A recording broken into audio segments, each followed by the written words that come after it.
ભુજના college road પર ગટરની સમસ્યા, પાલિકાની કામગીરી સામે ઉઠ્યા સવાલો।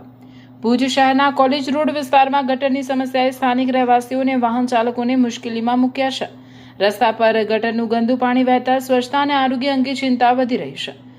પૂર્વ વિપક્ષી નેતા કાસમભાઈએ જણાવ્યું હતું, મોટા મોટા વાયદાઓ જ કરવામાં આવે છે। શું આ છે ભુજ નગરપાલિકાનો વિકાસ? પૂર્વ વિપક્ષી નેતા કાસમ સમા મારું નામ છે। આજે તમે કોલેજ રોડ ઉપર આ જોઈ રહ્યા છો પરિસ્થિતિ કેવી ગટરો ઉભરાઈ રહી છે અને શાળા નંબર 20ના બાળકો એક બાજુ રસ્તો ખોદેલો પડ્યો છે, બીજી બાજુ આ ગટરમાંથી નાના બાળકોને ગટરના પાણીમાંથી જવું પડી છે। એવી પરિસ્થિતિ છેલ્લા 8 દિવસથી છે। નગરપાલિકામાં એ વિસ્તારના લોકોએ વારંવાર રજૂઆતો કરી છતાં પણ આનો કોઈ પરિણામ નિર્ણય આવ્યું નથી।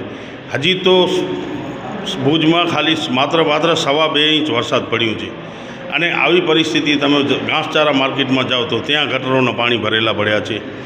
ગમે તે વિસ્તારમાં જાઓ ગટરો ઉભરવાનું ચાલુ થઈ ગયું છે। આ લોકો પાસે એક કમાણીનો નગરપાલિકા કને સાધન થઈ ગયું છે કે ગટર લાઈન બેસી ગઈ છે, હવે આ ગટર લાઈન ખોદાશે, એમાં પાઇપ નાખાશે ને મોટા બિલો બનશે। શા માટે 4 છાંટા પડે ને ગટરો બેસે છે?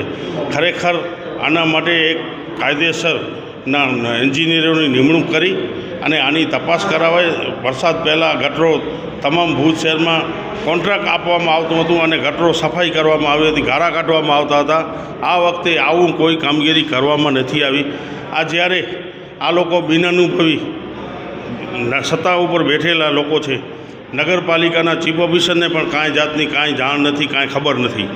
આવી પરિસ્થિતિમાં ભુજ શહેરને ભુજમાં જે ગટર નગરીનું નામ આપવામાં આવ્યું છે, છેલ્લા 10 વર્ષથી આ ગટર નગરી તરીકે આજ દિવસ સુધી આ નામ ભારતીય જનતા પાર્ટીએ ભુજ શહેરમાંથી આ ટીલો મિટાવી શકી નથી। આવી પરિસ્થિતિ જ્યારે ઊભી છે, ખરેખર હું તો એમ કહું છું કે આ ભુજના ધારાસભ્ય અને સંસદ સભ્યને આ બાબતે ધ્યાન આપીને કામગીરી કરાવવી જોઈએ અને ન થાય એ લોકોથી તો ખરેખર રાજીનામું આપી દેવા જોઈએ।